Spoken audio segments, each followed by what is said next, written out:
ቶሚ ይሄ መጽሐፍ ታውቀዋለህ? አሁን እኮ አልኩህ እኮ ድርሳን ላይ እሺ፣ አሳየን። አሳታሚ የኢትዮጵያ ሙሉ ወንጌል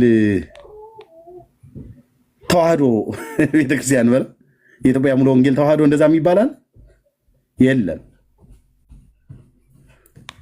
አሳታሚ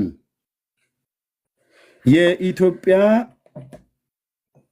ኦርቶዶክስ መሰረተ ክርስቶስ እና ቃለ ሕይወት ቤተክርስቲያን ይላል አይልም። አስገባብን ትላለህ እንዴ? ታዲያ እንዴት ያልተከደነ ቃል ላይ እኮ ብዙ ነገር ነው የሚገባው። በረሮም ቢምቢም ትንኝም ይገባል። ያልተዘጋ ቤት ላይ አይጡም ጉርጡም ጊንጡም ይገባል። ጅብም ውሻውም ይገባል። ያልተዘጋ ቤት ላይ ሌባም አጨብርባሪም ደብተራውም መተተኛውም ጠንቋዩም ቃልቻውም ይገባል። እናንተ ህንፃ ቤተክርስቲያን ስትሰሩ ካቶሊክ አስገባችብን፣ መጽሐፍት ስለ አስገቡብን። እንዴ አንድ ቀን እንኳን አታስገቡም እንዴ እናንተ? ወይ አትከድሩም ወይ አታስገቡም? ባልቴቱም መጥቶ አስገባብኝ ትለኛለች። ዳርያዥ የሆነ እንኳን በለስ ቀንቷችሁ እንኳን አታስገቡም።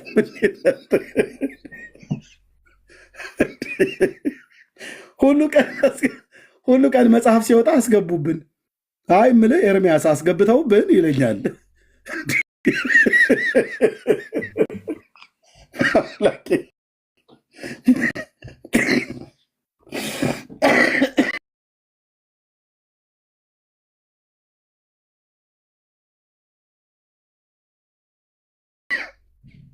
በአገልግሎቱማ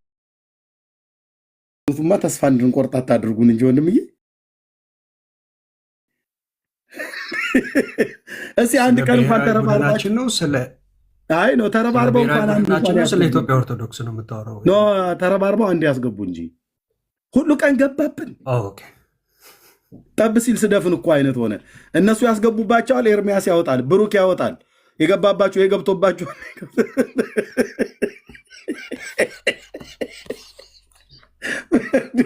በቀን በምሽት ስንቱ ነገር ገብቶባችሁ በበጋ በክረምት። እኛ እኮ ቸገረን ወንድምዬ። እኔ ቁጭ ብዬ ዝንጀሮ ጥበቃ ከሆነ መጽሐፍቶች ይመጣሉ። እነዚህ አሁን አዳዲስ የመጡ ፀጉረ ልውጥ ናቸው። እነኚህ ቤተክርስቲያኒቱን ያመሱት አባ ጊዮርጊስ ዘጋስጫ ትምህርቱ የሆነ አልጫ ይታይልሃል። ጢማም ሁሉ በደንብ ነው የምናየው። እሺ ያው አሳታሚ የኢትዮጵያ ኦርቶዶክስ ተዋሕዶ ቤተክርስቲያን ማህበረ ቅዱሳን 2007 ይኸው ገጽ 125 ያለው ከዚህ ደጋግሞ ያሳየኋችሁ እመቤቴ ማርያም ሆይ ይላል። የኢያሪኮ አበባ ቡቃያ አንቺ ነሽ፣ አውሎ ነፋስ ያላበላሸው ደም ግባትሽ ያማረ፣ ለአንቺ የምስጋና እጅ መንሻ አቀርባለሁ፣ በመፍራት እገዛልሻለሁ፣ በመስገድም እጅ ነሳሻለሁ፣ የአምልኮ መስዋዕትን ለአንቺ ይሰዋለሁ። አቤቱ ጌታዬ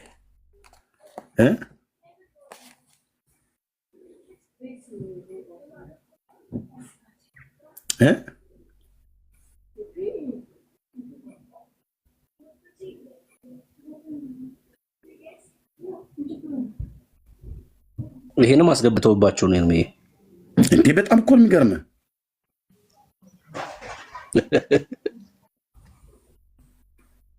በሙሉ እኮ ኦርቶዶክሳውያን መጣ አስገቡብንና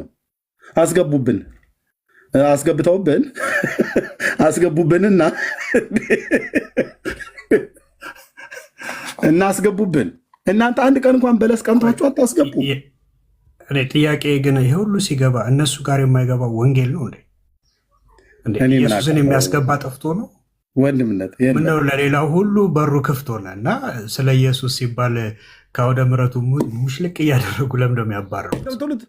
የኛ ነው ዋሻው ጠበሉ አናፍርም እንትን በሉ የኛ ነው የኛ ድርሳኑም የኛ ይሄ ሁሉ የኛ ወንዶማ ኬኛ።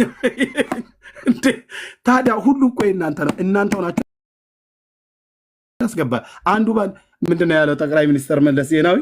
እርስ በርሳችሁ ተቀጣቅጣችሁ ስታበቁ በታችሁ ኢህአዲግ ላይ አታሳቡ ያለው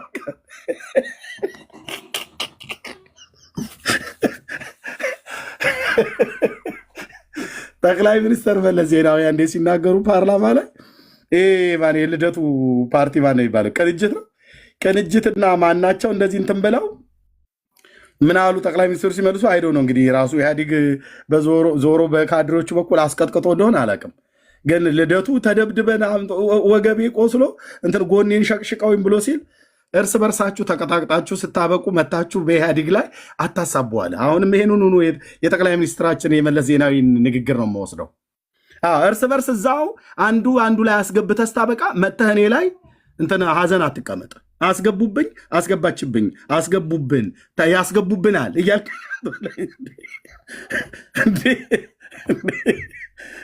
ስንቱ መጽሐፍ ላይ ስንት ነገር ነው የገባው። እኔ እኮ አንተ እዚህ እኔ እኮ ጨጓራዬ እኮ አለመላጡ በጌታ ጸጋ እኮ ሆኜ ነው። እነዚህ መጽሐፍቶች ቀውስ ሊያደርጉ ይችላሉ ጌታ በጸጋ ካረዳ በስተቀር። እውነቴን ብዬ የምልህ የት አገር ጥዬ ብን ብዬ ልጥፋው ብሎ ጽሁፍ እኮ ነው የተጻፈው። ጽሁፍ ሰላም ለጥፍርኪ እያለ ማለት ነው። ጥፍርን ያመሰግናል። እሺ ማን ያስገባው? አስገብተውብን። አንተ እኮ ነህ ለጥፍር እያልክ የምትለው። ለአስናንኪ፣ ለጥርስሽ፣ ለጆሮሽ በጎ መዓዛ ለሚያነፈንፉ የአፍንጫ ቀዳዳዎችሽ ሰላም ላለው እመቤቴ ወይ ብለህ የምትለው አንተው ነህ።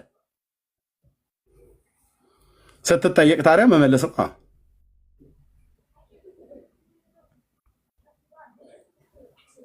አስገብተውብናል ካሉ ግን ቆይ ለማስወጣት ስለምንድን ነው ይሄን ያህል የከበዳቸው? ምነው ሌላው ካስገባው ለውጥ እኮ ማለት እንዴ በሌላው ካሳበብክ እኮ በቃ ሌላውን ያስገባው ካልክ እንዴ ፀጉረ ልውጥ የሆነ ነገር እኮ መውጣት አለበት። አስወጡታ። ዛሬ እኮ ወገባቸውን ይዘው ስለዚህ አይደል የሚከራከሩት? ማን ያስገባው? እነሱ ለጭኖችሽ፣ ለጥፍሮችሽ፣ ለቅንድቦችሽ፣ ለሽፋሽፍቶችሽ ሰላምታ ይገባል ምናምን ነገር እያለ ይበል እንጂ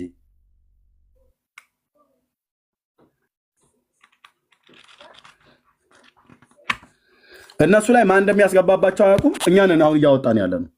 በቃ የኢትዮጵያ ኦርቶዶክስ ታሪክ ሳይሆን ሰንበት ትምህርት ቤቱ ማደራጃና መምሪያ ማህበረ ቅዱሳን ስለ ቅዱሳት ስዕላት ብሎ ማለት ነው የጻፈው አርቲ ቡርቲ ያለ እወቀዋለሁ ስልህ በወንጌል በትር ወገብ አገዳውን እየሰበርን ይህን ተረት ከምድራችን ላይ ገለባ መሆኑን ማሳየት ያለብን። ኦኬ መዓዛ ቅዳሴ በል፣ አሰለፈች ቅዳሴ በል፣ ተናኝ ቅዳሴ በል፣ አቦዘነች ቅዳሴ በል፣ ይታራልሃል። ሆተ ብርሃን ወንዝራ ሰባት አብሮ ያለ መጽሐፈ ሰዓታት ከነ ትርጓሜው ብሏል። ይኸው መጋቢያቸው የጻፈው ይነበባል፣ ይብራራል፣ ይመሰጠራል። የራቀው እናቀርበዋለን፣ የቀረበው እናንቦረቀቀዋለን። አዚህ ማነው ለእናንተ ብቻ ተርጓሚ ያደርገው? የጻፋችሁት እንድናነበው ነው። ይነበብልሃል። ወይዘሮ ማዕዛምቱን ወይዘሮ ትዕግስት ትነበብልሃለች።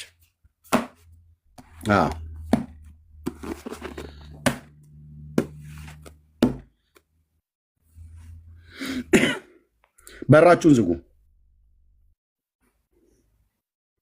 አንድ ሰው አፉን ከፍቶ ከተቀመጠ ዝንቡ ላይ አይገባበትም? ይገባል። ዝንብ አይደለም እንሸራሪት ሊገባብህ ይችላል። የተከፈተ ነገር ላይ የትኛውም ነገር የሚገባበት።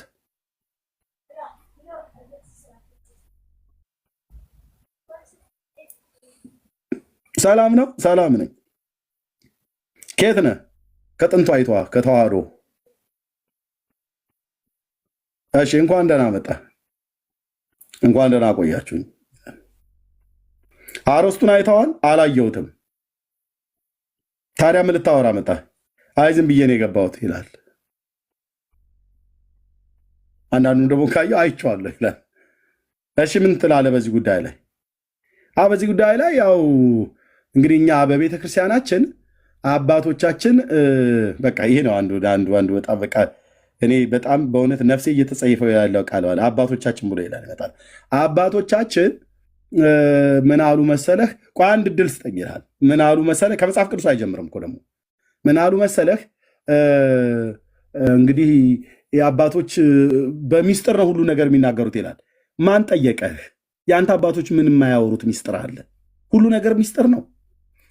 መጋረጃ ሰቅለህ ከመጋረጃው በኋላ ሚስጥር አለ ብለህ ትላለህ። ከመጋረጃው ጀርባ ያለው ምንድን ነው? በቃ ቫርኒሽ የተለቀለቀ እንጨት በክብረ በዓል ቀን ይዛችሁት የምትወጡት ታቦት የሚባል ነገር ነው ያለው። ብራዘርዬ አጭርና ግልጽ። ለምን ያልነግርህም እምልህ ከዛ ይኸውልህ እንትን አለና ምናምን ነገር ብሎ ማለት ነው። ሁሉን ሚስጥር ብለህ እንዴት ነው የምትዘልቀው?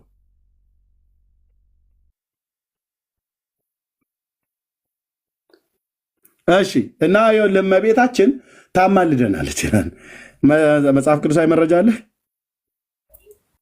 አለ ይላል። ለምንም አምጣው። እሺ አምጣው መረጃ ኢሳይያስ 60 ይላል። ምን ይላል?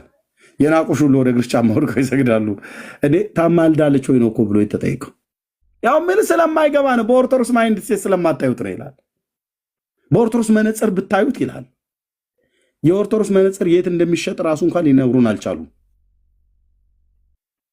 የእነሱ መነጽር የተንሸዋረ ነው። የእግዚአብሔር ቃል ላይ የተጻፈውን ቆርጦ ያነባል፣ አዛብቶ ይተረጉማል። ሰለማን ማለት ተጠይቀ ኢሳይያስ 60 የናቁሽ ሁሉ ወደ እግርሽ ጫማ ወድቀው ይሰግዳሉ። ማናት እቺ የእግዚአብሔር ከተማ ብሎ የሚለው ማነች? እናቱ ናታ፣ እመቤታችን። ከተማና ሴት አትለይም እንዴ? ማርያም ሌላኛዋ ስሟ ከተማ ነው። ወይዘሮ ከተማ፣ ቅድስት ከተማ። ቅድስት ከተማ ማለት ቅድስት ማርያም ተብሎ እንደሚባል ማለት ነው። እመቤቴ ከተማ ነው ብለህ የምትለው እመቤቴ ማርያም እንደምትል እመቤቴ ከተማ እንደዛ ነው የሚነበበው።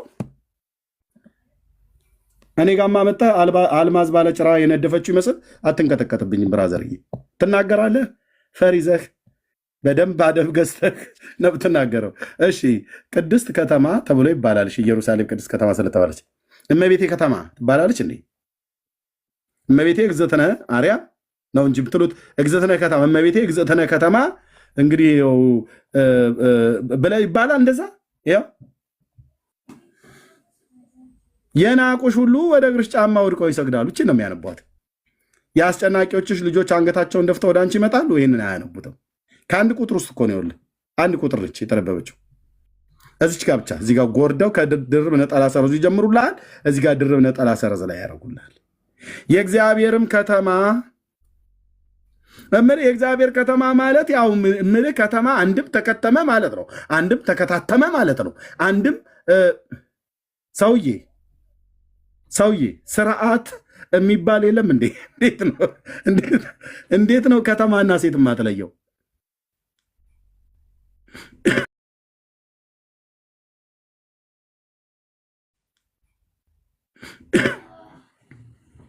እመቤቴ ከተማ የእስራኤል ቅዱስ የሆንሽ ከተማ የሚሉሽ ጽዮን እና ከተማ ጽዮን ማለት ከተማ ነው።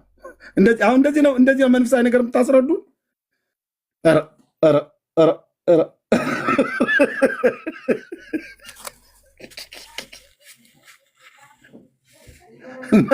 እናንተ እኮ ብራዘር በቀኛው ላይ ብለህ በሰላም ተኝተህ በሰላም ትነቂያለሽ። እኔ ነው እዚህ እንደ በሶ ሊበጠብጡኝ የሚመጡት መጽሐፍቶቹ። እዚህ ራሱ ቀኔን አበላሽተውት ይውላሉ አንዳንዶቹ። አናደውኝ። በምን ቀን ነው እነዚህ መጽሐፍቶች ማንበብ የጀመርኩት ብዬ ማለት ነው። እንዴት እንደሚያበሳጩ አልኩ። ውሸታቸው ውስጣቸው የተጻፈ ውሸት። አንቺ እኮ በሰላም ጌታ ኢየሱስ ሆይ ስም ይባረክ ብለሽ ጥርስሽን ቦርሰሽ ፊትሽን ታጥበሽ ቁርስሽን በልተሽ፣ አንዳንዶቻችሁን ቁርሳችሁን እየበላችሁ ነው የምትሰሙኝ። ይኸው የእግዚአብሔርም እናቱ እመቤቴ ከተማ እንደዚህ ብለን እናንብብ። ከተማ ማለት እናቱ ናት ብላችሁናል እኮ እናንተ።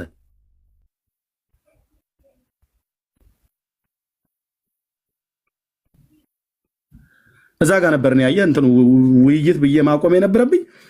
ከተማን እናት ናት ሴት ነች ይለዋል። በርን ማዕፀን ነው ይለዋል። በር ወደ ምስራቅ ወደሚመለከተው በር አመጣኝ። ኧረ እስኪ ልጆች ከዚህ ቤት ውጡ እስኪ። ባነ ቢኒ ውረዱ፣ እታች ወረዱ፣ ሂዱ ተጫወቱ።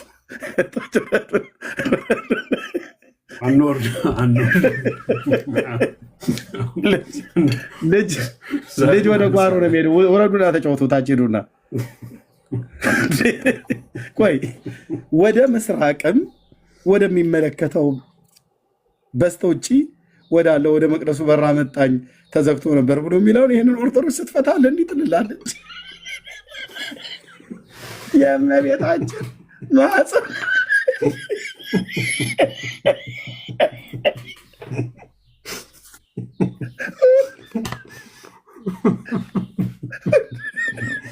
እርሜ ምን እያሉ ነው?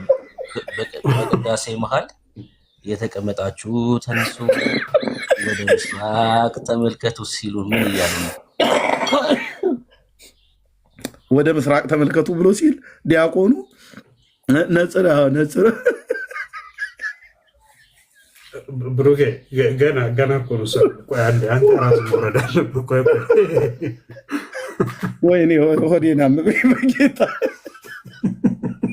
ይመጣልና ባልታጠበ ፊቱ ይገባልና እሺ ምንድን ነው የምትለው ይለኛል።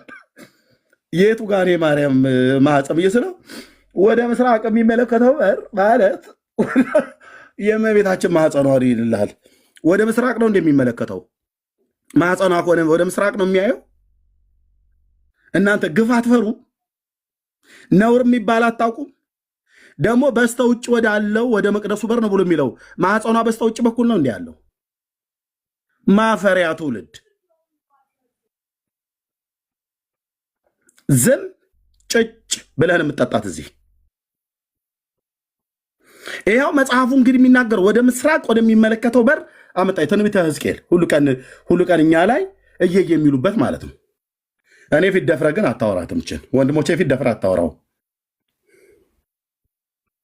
ቆይ ወደ ምስራቅም ወደሚመለከተው በስተ ውጭ ወዳለው ወደ መቅደሱ በር አመጣኝ ይላል። በሩ የት ነው ያለው? በስተ ውጭ። በር ምንድን ነው ብለው ነው የተረጉሙት ኦርቶዶክሳውያን? ማኅፀን የማርያም ማኅፀን። የማርያም ማኅፀን በስተ ውጭ በኩል ነው እንዲ ያለው።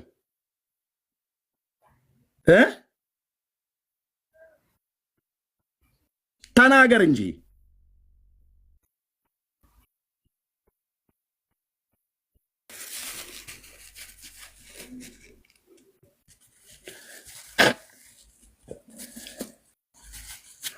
ይሰውራችሁ ነው። እንደዚህ ነው አሁን የሚተረጎመው። ይታይ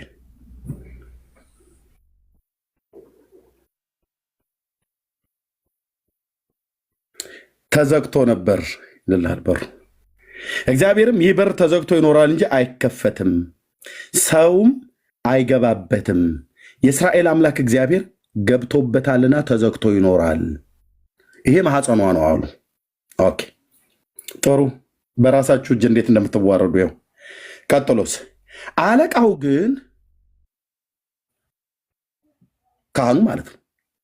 አለቃው ግን እርሱ በእግዚአብሔር ፊት እንጀራ ይበላ ዘንድ ይቀመጥበታል። የት? በሩ ላይ። ማ? አለቃው። በኦርቶዶክስ ትርጓሜ የማርያም ማኅፀን ላይ ነው ሰው ቁጭ ብሎ አለቃው ሊቀ ካህኑ ቁጭ ብሎ እንጀራ የሚበላው። የማርያም ማኅፀን ላይ ይታይህ። በሩ ማኅፀን ብለሃል። እዛ በር ላይ አለቃው እንጀራ ተቀምጦ ቁጭ ብሎ ይበላበታል ብለዋል።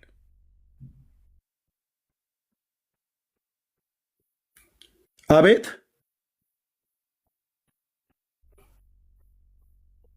በበሩም ደጀ ሰላም መንገድ ይገባል፣ በዚያ መንገድ ይወጣል። አለቃው ይገባበታል፣ ይወጣበታል። ሊቀ ካህኑ ሕዝብ ነው እንዳይገባበት የተከለከለው። ሰው አይገባበትም። አለቃውስ ይገባበታል፣ ይወጣበታል። ከዛስ በሰሜኑም በርችን አይናገሯትም። በሰሜኑም በር መንገድ በቤቱ ፊት አመጣኝ፣ እኔም አየሁ ይላል። እነሆ የእግዚአብሔር ክብር የእግዚአብሔርን ቤት ሞልቶት ነበር፣ እኔም በግንባር የተደፋው ይላል። እኔ የምልህ የሰሜኑስ በር ምኗ ነው? የምስራቁስ ማኅፀኗ አላችሁ። የሰሜኑ በር ምኗ ነው? ጆሮዋ ነው? የጆሮዋ ቀዳዳ ነው? ታፍራላችሁ፣ ትሸማቀቃላችሁ። ኦርቶዶክሳውያን ጌታ ኢየሱስ ክርስቶስ በሚያውቀው ምንድን ነው የሰሜኑ በር? ምንድን ነው? አፏ ነው? የሰውነቷን ቀዳዳ እየፈለክ መቼም እንትኗ ነው አትለኝም። ማፈሪያ ትውልድ። የእግዚአብሔር ቃል ለምን እንደተጻፈ እንኳን አታውቁም። ይሄ በር ተዘግቶ ይኖራል ብሎ ካለ በኋላ ምዕራፍ 46ን ዞር ብሎ አያዩትም። አየህ፣ እኔ ላንብብልሃ። ጌታ እግዚአብሔር እንዲህ ይላል። ምን ይላል? በውስጠኛው አደባባይ ወደ ምስራቅ ወደሚመለከተው በር የማርያም ማኅፀን ነው ብላችሁ ያላችሁበት ማለት ነው። ስራ በሚሰራበት በስድስቱ ቀን ተዘግቶ ይቆይ። 6 ቀን ይዘጋል። ይሄ በር ማለት ስራ በሚሰራበት የስራው ቀን የተባለ ማለት ነው። ሻባት ሲመጣ ግን ሰንበት ሲመጣ ነገር ግን በሰንበት ቀንና በመባቻ ቀን ይከፈት። የማርያም ማኅፀን ማፈሪያ ትውልድ ንስሐ ነው መግባት ያለባችሁ።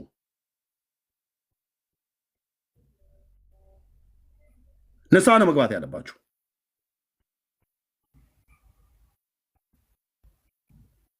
ይኸው በ6 ቀን ይዘጋል፣ በ7ኛው ቀን ግን ይከፈታል። ተዘግቶ ይኖራል ብለዋል። መድኃኔ ዓለም ክርስቶስ ወጥቶበታልና ብሎ ያላዘናል። እዛ ዳርያስ አንተም ብሎ ተርጓሚ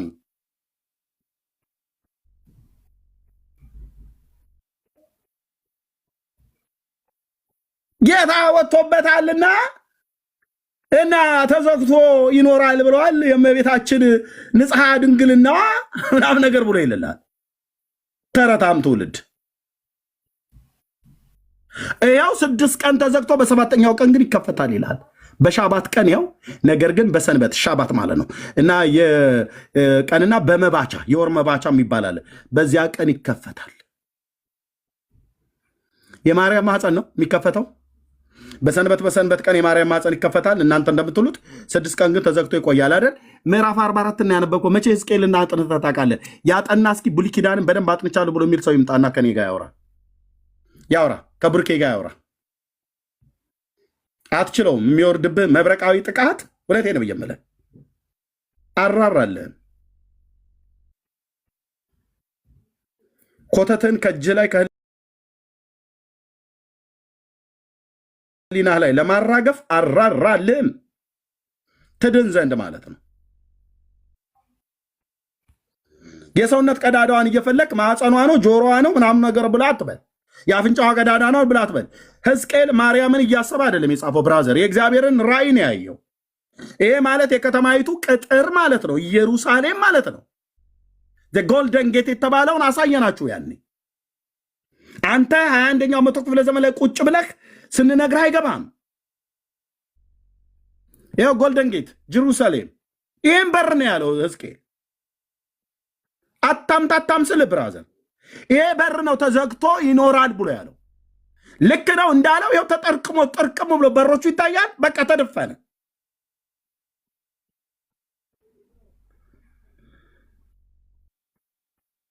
ይሄ ነው አየህ። መቅደሱ እዚህ ውስጥ ነው ያለው። ሶሪ መቅደሱ በውስጥ በኩል ነው ያለው። ይሄ ምስራቁ በር ይባላል፣ ጎልደን ጌት ይባላል። አይ ቲንክ በእነሱ አንጣራ ሻሃር ራሚ መሰለኝ ይሉታል። የምህረት በር ይባላል። ጌታችን ኢየሱስ ክርስቶስ በአህያይቱ ውርንጫ በዚህ በር ላይ ያኔ ገብቶበታል። አሁን ግን እስላሞች እዚህ መቃብር ስለሰሩበት ተዘግቷል። ሕዝቅኤል ያየው ትንቢት በትክክል ነው የተናገረው። ይኸው የእመቤታችን ማኅፀኗ ነው ይልልሃል። ይቆምና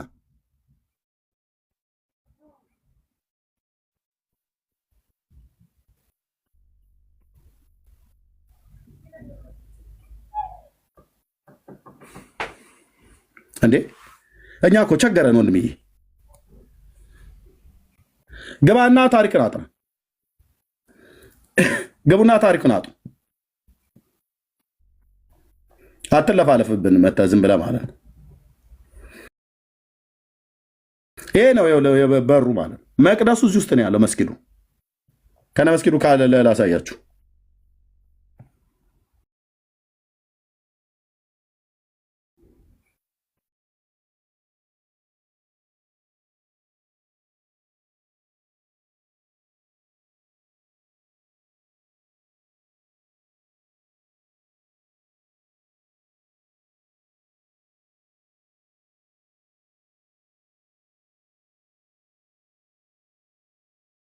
ትምህርቱ እንዴት እንደሚያጣምሙት የማርያምን ዘላለማዊ ድንግል ብሎ ዘላለማዊ ድንግል የሚባል ትምህርት የለም ብራዘር፣ ዘላለማዊ አምላክ እንጂ።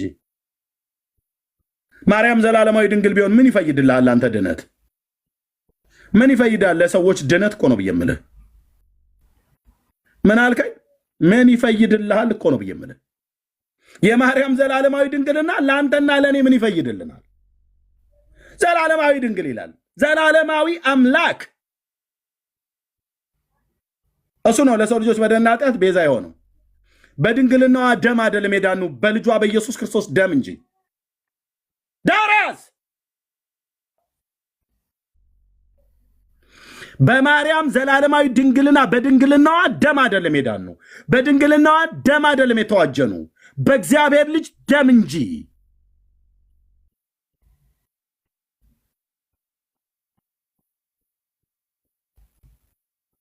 አለቅ። ምን ነው ሰማይ ይታረስልን አላችሁ?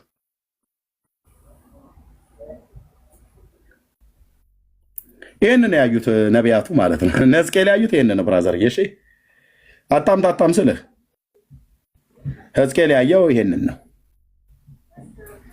አረረም መረረም ማህበሬን ተወጣሁ ብላ እንደምትለው እነግርሃለሁ። ይሄ ነው። ይኸው ጎልደን ጌት ቤተ መቅደሱ ያለበት መስጊዱ ይሄ እዚህ ጋር የምታዩት መቃብር ነው። አረቦቹ ፍልስጤማውያኑ እዚህ ጋር ተቀብረዋል። አይሁድ መቃብር ረግጦ አይገባም። ይሄ ቅጥሩ ተዘግቷል፣ ተዘግቷል። ወንድምዬ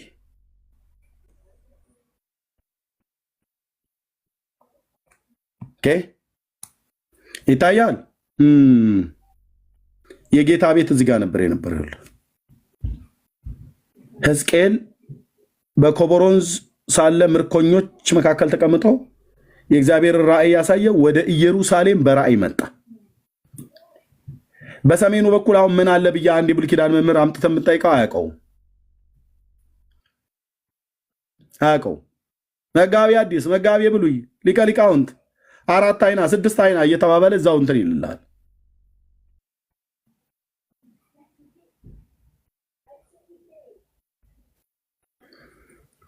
ትንቢተ ሕዝቅኤል ባለፈው እንዳሳያችሁ ምዕራፍ 8 ላይ ከመቅደሴ ያርቁኝ ዘንድ የሰው ልጆች የሚያደርጉትን አንተ የሰው ልጅ የሚያደርጉትን አይተሃል ብሎ ነው። ጣዖት አምልኮ አድርገው ከዛ የእግዚአብሔር ክብር ከቤተ መቅደሱ ወጥቶ በመንኮራኩሮቹ ላይ ሆነ ይልላል ሕዝቅኤል። ከዛ መጥቶ በእግዚአብሔር ደጅ ላይ ቆመ። እዚህ በር ላይ መጥቶ በራእይ እያየው ማለት ነው። ያለቀ የኔ ጌታ የኔ ጌታ የኔ ጌታ የእግዚአብሔር ልጅ ኢየሱስ ክርስቶስ ለዘላለም ቅዱስ ስም ይባረክ።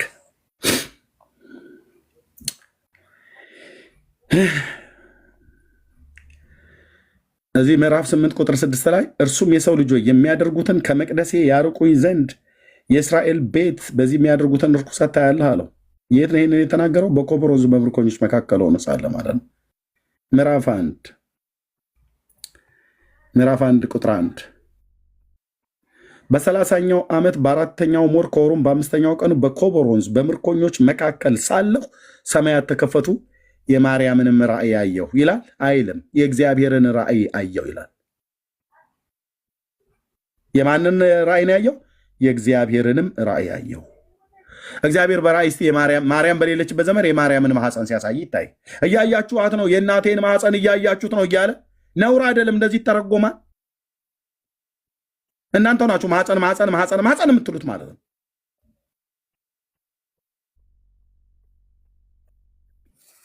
የእግዚአብሔርንም ራእይ አየሁ።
ሶሪ ሚዩት አድርጌ ነው። እሺ ሚዩት አድርጌ ነው።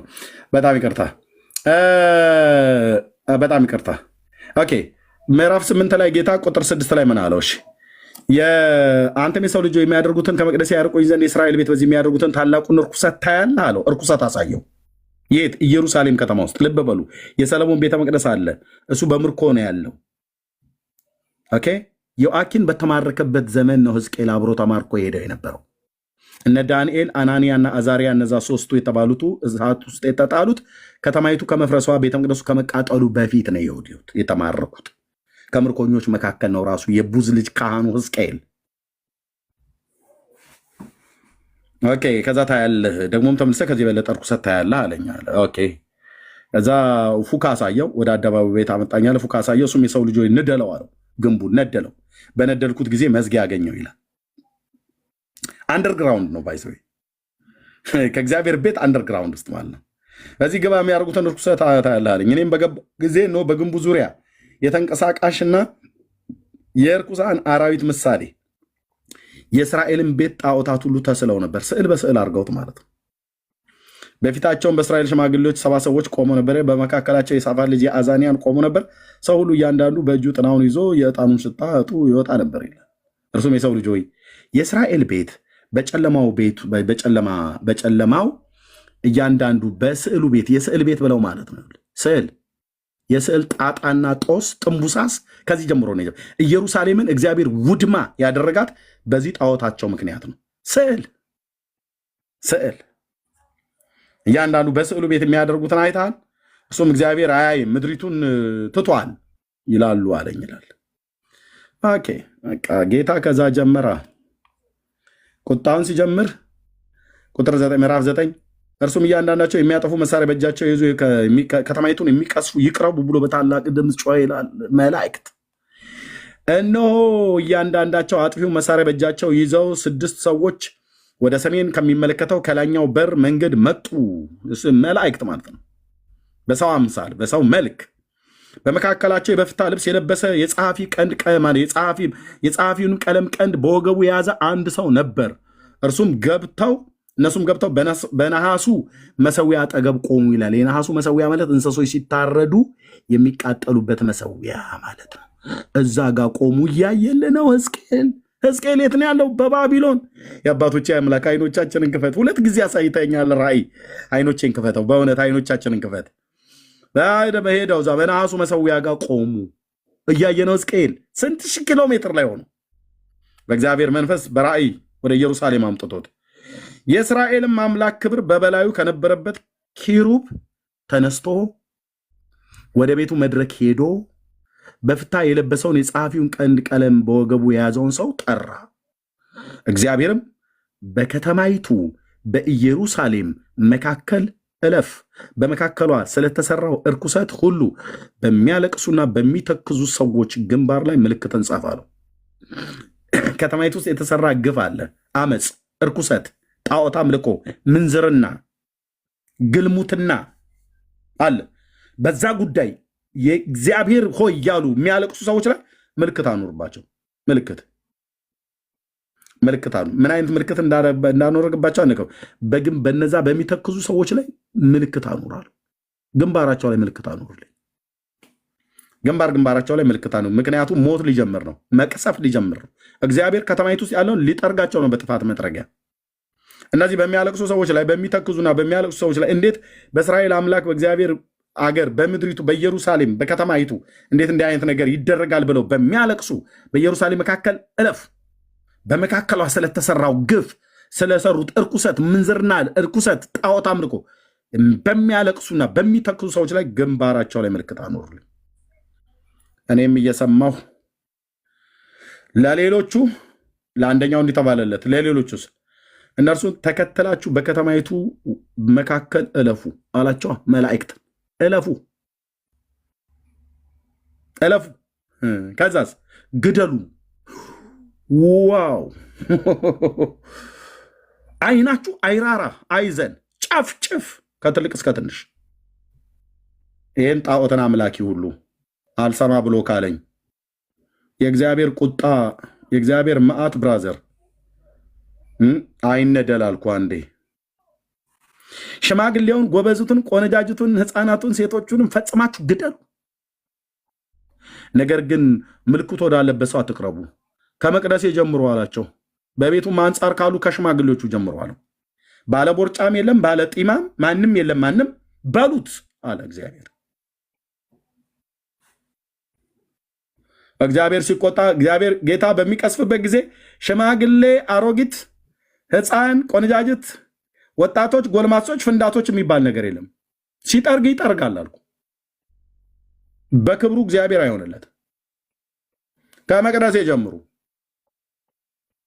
ለምን? እዛ መቅደሴ ውስጥ ነው ርኩሰት ያለው። ምዕራፍ 9 ብሎ ትእዛዝ ከሰጠ በኋላ እዛ እዚህ ላሳያ።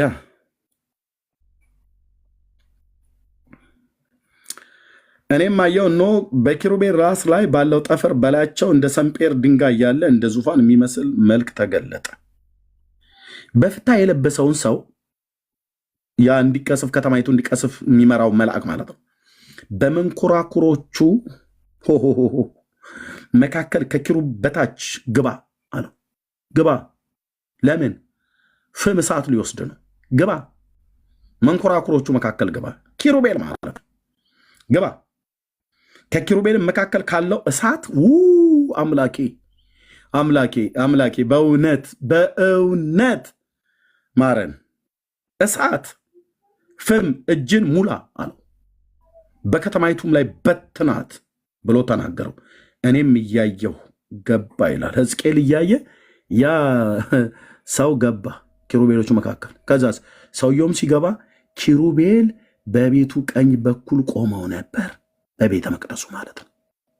በቀኝ በኩል ቆመው ነበር። ደመናው የኔ አባት የኔ አባት የኔ አባት ደመናው ውስጠኛውን አደባባይ ሞላ። ቤተ መቅደስ ውስጥ እኮ ነው የሚያየው። እሱ ያለው በባቢሎን ነው። በምርኮኞች መካከል ተቀምጦ ሰማያት ተከፍተዋል ባሪያው ላይ። ደመናው እግዚአብሔር ግሎሪ ማለት እግዚአብሔር ክብር ማለት ነው። ውስጠኛውን አደባባይ ሞላ። የእግዚአብሔርም ክብር ከኪሩቤል ወጥቶ በቤቱ መድረክ ላይ ቆመ። ከቤቱ ሊወጣ ነው ጌታ። ከቤቱ ሊርቅ ነው ጌታ። እስራኤላውያን አላወቁም። ቤቱን ትቶ በቃ ቤቴን ትቼላቸው ልሂድ ብሎ ማለት ነው። ከስዕል ጋር አብሮ ይታጠንለታል። የኔ አባት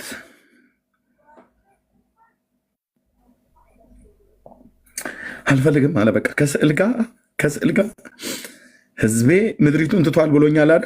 እኔም እተዋለሁ ብሎ ማለት ነው። አባዬ በዘመኔ ክብር ከሕይወቴ አይራቅ። በዘመኔ ቤቱን ደመና ሞላው፣ በአደባባዩ እግዚአብሔር ክብር ጸዳል ተሞላ ይላል። አየው ሁሉን የሚችል አምላክ እንደሚናገር ያለ ድምፅ እንዲሁ የኪሩቤል ክንፎቻቸው ድምፅ እስከ ውጭ አደባባይ ድረስ ተሰማ ይላል። ሕዝቅኤል ነው በምርኮኞች መካከል ሆኖ የሚሰማው። እዛ የነበረ ኃጢአተኛ ትውልድ አይሰማውም የጌታ ክብር። ከተማይቱን ለቆ ሰው ከቤቱ እንደሚወጣ እቃውን እየሸከፈ እንደሚሄድ ጌታ ከቤቱ ወጥቶ ማለት ነው። ወንድሞች ናቶች ከቤቱ ወጥቶ ከቤተ መቅደሱ ወጥቶ ዓይኔም ልቤም በዚህ ቤት ላይ ይሆናል ብሎ ካለበት ቤት ላይ ወጥቶ ደመናው ሰለሞን ቤተ መቅደሱን ሰርቶ በጨረሰበት ጊዜ መጥቶ የገባ ደመና እዛው ክብሮ አለ። አሁን ግን ደመናው ሊነሳ ነው። ኪሩቤል በመንኮራኩሮቹ ላይ ወጥተው ሊሄድ ነው ጌታ። አባዬ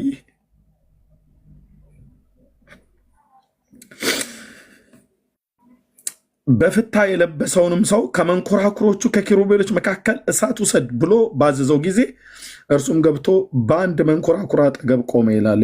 ይኸው ኪሩቤልም ማነው? ኪሩቡም ከኪሩቤል መካከል እጁን በኪሩቤል መካከል ወዳለው እሳት ዘርግቶ ይህን ጠይቀዋን ኦርቶዶክሳዊ የሚባል አያውቁትም። እነሱ የተክለ ሃይማኖት እግር መቆረጥን ነው የሚያውቁት። የተክለ ሃይማኖትን ቀዘን ነው የሚያውቁት። ተቅማጥ ይህን እኔ ታውቁታል። ከኪሩቤል መካከል እጁን ከኪሩብ መካከል ወዳለው እሳት ዘርግቶ ከዚያ ወሰደ። በፍታ በለበሰው ሰው እጅ አኖረው ይላል። አቤቱ ጌታዬ፣ እርሱም ይዞ ወጣ። በኪሩቤልም ክንፎቻቸው በታች የሰው እጅ መሳይ ታየ ይላል። የሰው እጅ መሳይ እጅ ነው። የሰው እጅ ነው ይመስለው። አይቼዋለሁ ጌታዬን፣ አይቼዋለሁ ኢየሱሴን፣ አይቼዋለሁ። እጅ የሰው እጅ መሳይ ታየ። እኔ እረኛው ኤርሚያስ እንኳን አይቼዋለሁ። አባዬ ስም ይባረክ የኔ አባት። እኔም አየሁ፣ እነሆ በኪሩቤል አጠገብ 4 መንኮራኩሮች ነበሩ። አንዱ መንኮራኩር በአንዱ ኪሩብ አጠገብ ነበረ። የመንኮራኩሮቹም መልክ እንደ ብርሌ ድንጋይ ነበር። 4ቱም መልክ እንደ አንድ ይመስል ነበር። መልካቸውን በመንኮራኩር ውስጥ እንዳለ መንኮራኩሮች ነበሩ። ሲሄዱ 4ቱም ጎናቸው ይሄዱ ነበረ። ሲሄዱም አይገለማመጡም ነበረ። ራሱ ወደምታመልክበት ስፍራ ወደዚያ ይከተሉ ዘንድ ሲሄዱ አይገለማመጡም ነበር ይላል። ከዛ ባጭሩ ምን አልፋችሁ የእግዚአብሔር ክብር ወጥቶ ልክ ያየው ኪሩብ በኮቦር ወንዝ ያየሁትን እንስሳ ይመስል ነበር ይላል። ምዕራፍ 1 ላይ ያየው ማለት ነው። ከዛ ኪሩቤልም ሲሄዱ መንኮራኩሮቹ ባጠገባቸው ይሄዱ ነበር። እስኪ አሁን አንድ ኦርቶዶክስ ግባና ናመልስ በለው፣ አያውቀውም። መንኮራኩር ማለት የፈረስ ጋሪ ማለት ነው ብሎ የሚል አያውቀውም። ሰኔ ጎልጎታ የሚያነብሰው ምን ያውቃል? ኪሩቤልም ከምድር ከፍ ከፍ ይሉ ዘንድ ክንፎቻቸውን ሲዘረጉ መንኮራኩሮቹም ደግሞ በአጠገባቸው ፈቀቅ አይሉም ነበር። ሕይወት ያላቸው እንስሶች ይላል። እነዛ በአንበሳ በሰው በንስርና በላም የተመሰለው ማለት ነው። 40 እንስሳ የሚባሉት 4 እንስሶች የተባሉት ማለት ነው። ብራዘር አይደለም ስለ ጌታ ስለ እነዚህ እንስሶች እንኳን ለመግለጥና ለማስተማር ጌታ መንፈስ ቅዱስ እንደ ሕዝቅኤል ካልገለጠልህ በስተቀር አትችልም። እንደ ዮሐንስ ካልገለጠልን በስተቀር አትችልም። ወይ ለእነሱ የተገለጠውን እግዚአብሔር በመንፈስ ቅዱስ የቃሉን ፍቺ ካልሰጠ በስተቀር ክንፎቻቸው ሁሉ አይኖች ናቸው ይላል። ምን ብለን የምትለው ብራዘር?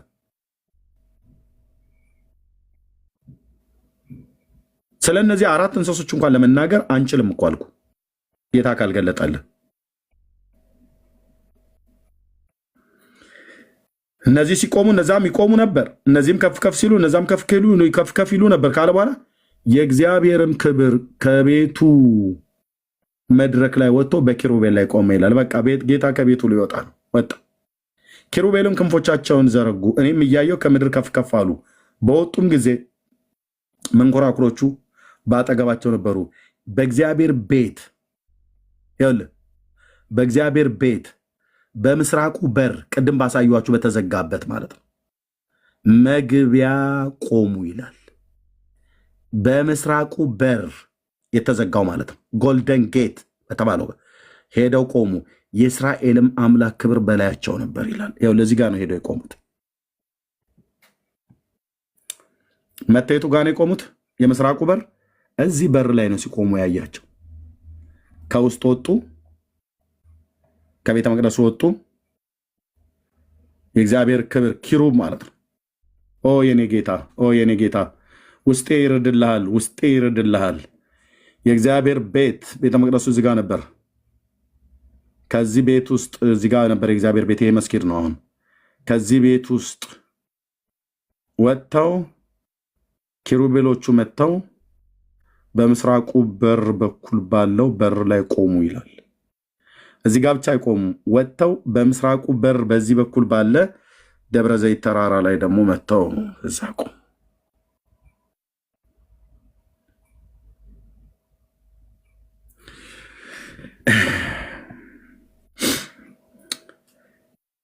ኪሩቤልም ክንፎቻቸውን ዘረጉ፣ እኔም እያየው ከምድር ከፍ ከፍ አሉ። በቃ ከቤቱ ወጣ፣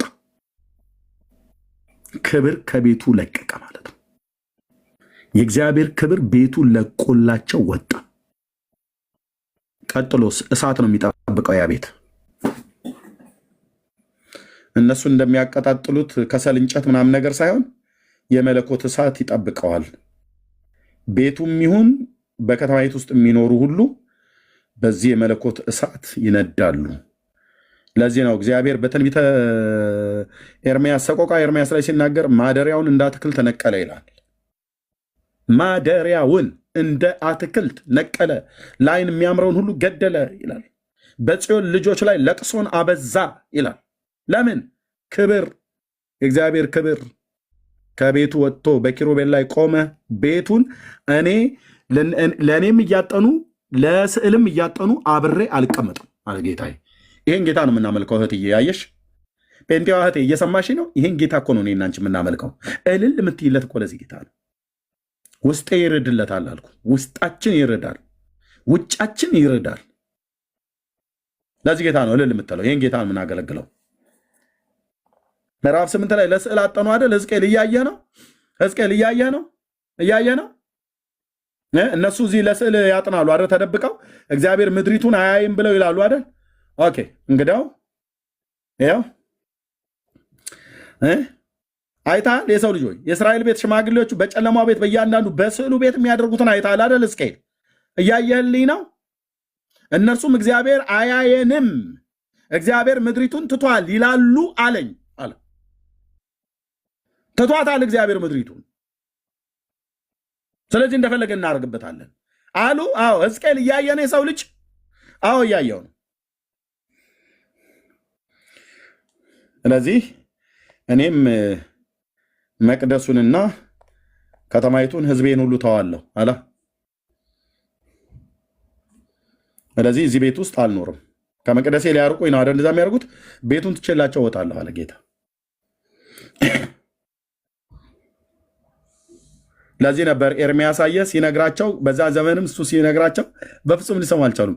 የእግዚአብሔር መቅደስ፣ የእግዚአብሔር መቅደስ፣ የእግዚአብሔር መቅደስ፣ የእግዚአብሔር መቅደስ። አሁን አንዳንዱ ተነስቶ ቤተክርስቲያን ይልልኛል። ይመጣና ንስሐ ግባ ብራዘር፣ ንስሐ ግባ። ከእግዚአብሔር ዘንድ ወደ ኤርምያስ የመጣ ቃል ነው። በእግዚአብሔር ቤት በር ቁም አለው። ይህንንም ቃል እንዲህ ብለህ ተናገር፣ እግዚአብሔርን ልታመልኩ በእነዚህ በሮች የምትገቡ ከይሁዳ ያላችሁ ሁሉ የእግዚአብሔርን ቃል ስሙ።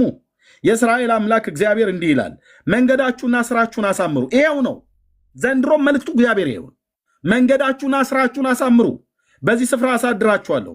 የእግዚአብሔር መቅደስ፣ የእግዚአብሔር መቅደስ፣ የእግዚአብሔር መቅደስ፣ ቃላት መደጋገም አይደለም። የእግዚአብሔር መቅደስ፣ የእግዚአብሔር መቅደስ፣ የእግዚአብሔር መቅደስ ይህ ነው እያላችሁ በሐሰት ቃል አትታመኑ አላቸው። እነቅለዋለሁ አላቸው። ይህንም ቤት በፊቴ ወና እንዲሆን ምያለሁ አላቸው እግዚአብሔር በኤርምያስ 18 ላይ። ይህም ቤት ወና ነው የማደርገው። ጌታ ሆይ ምን ነካህ? ለሰለሞን እኮ በዚህ ቤት ላይ ዓይኔም ልቤም ለዘላለም ይኖራል ብለህ አልነበር እንዴ? አዎ ብሎ ነበር። ቤቱና ቤት ውስጥ ያለ ስርዓትና ሕግ ሊጠበቅ ይገባል።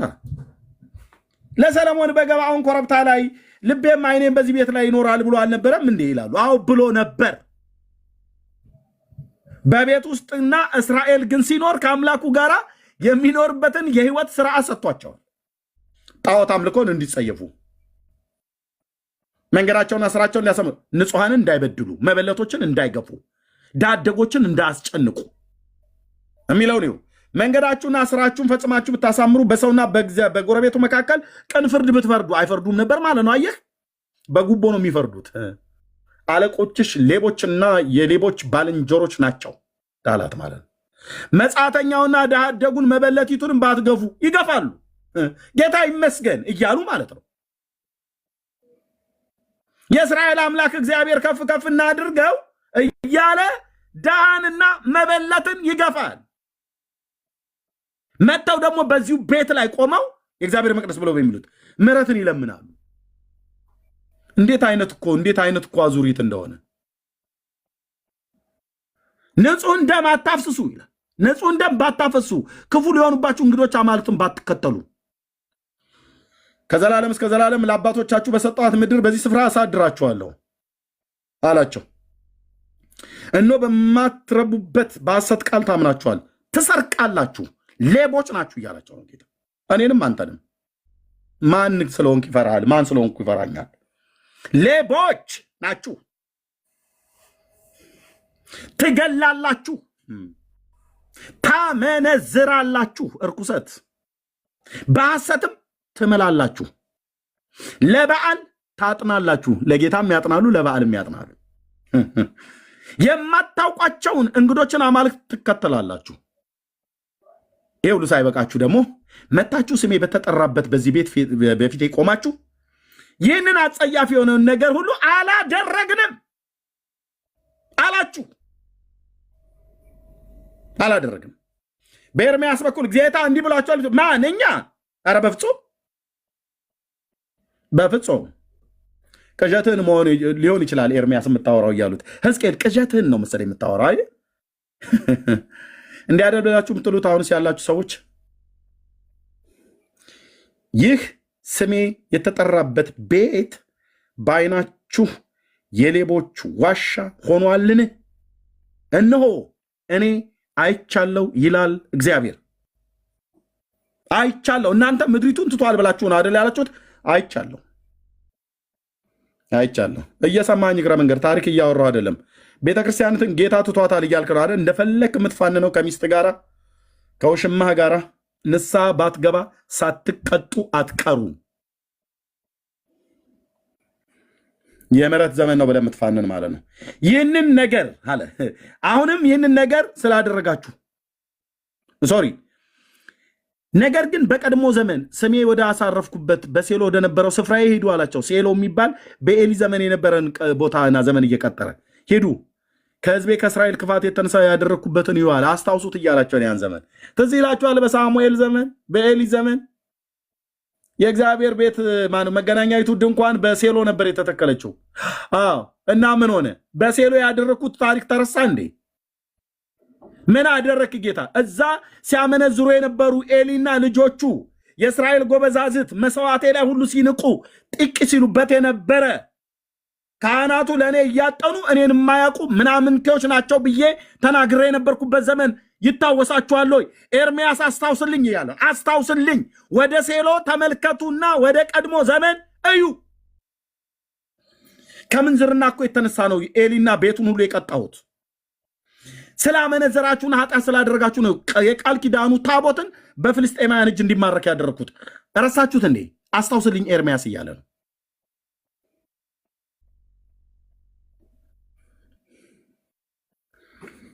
ከሕዝቤ ከእስራኤል ክፋት የተነሳ ያደረግኩትን እዩ። ለትምህርት ከሆናችሁ አስታውሱ።